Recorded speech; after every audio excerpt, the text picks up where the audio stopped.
हनुमान माळ्याच्या मनामध्ये दोन कल्पना. एक, ऐकलेलं नाम तसंच तो रट जपायला लागला आणि मनामध्ये गुरुदेव आने वाले, गुरुदेव आने वाले है, गुरुदेव आने.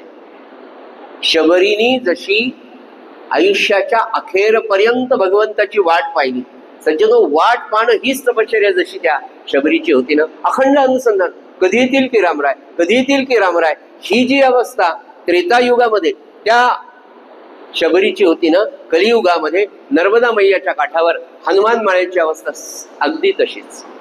गुरुदेव कधी येतील आणि नाम सुरू आहे, त्याचं नाम. आणि हे नाम कुठे? वातावरणामध्ये आनंद सागरांच्या मुखातून जे नाम त्याला श्रवण करायला मिळालं ते मनापासून त्यांनी प्राशन केलं आणि मुखातनं म्हणायला सुरुवात केली.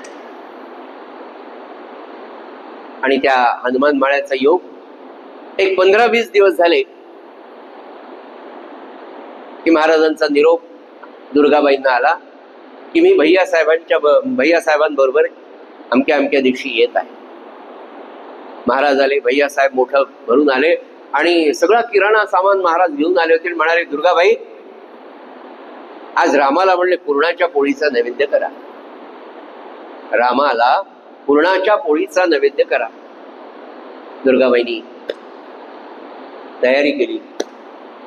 झोपडी वजा नर्मदेच्या काठावरचं आनंद सागरांचं ते निवासस्थान. सुंदर पुरणाच्या पोळ्या केल्या. महाराज, भैयासाहेब बसले आणि आनंद सागर वाढत होते. तेवढ्यात हा हनुमान माळी दरवाजाच्या बाहेर उभा राहून आनंद सागरांच्या घरातलं हे दृश्य पाहत होता की गुरुदेव आलेले आहेत. आणि बाहेरून हात जोडून फक्त ते पाहत होता. तेव्हा पूज्य श्री ब्रह्मचैतन्य महाराजांच्या पात्रामध्ये एक द्रोण ठेवलेला होता. त्या द्रोणामध्ये साजूक तूप होतं. पुरणाची पोळी इकडे ठेवलेली होती. आणि तेवढ्यात हनुमान माळ्यांनी प्रसंग पाहिला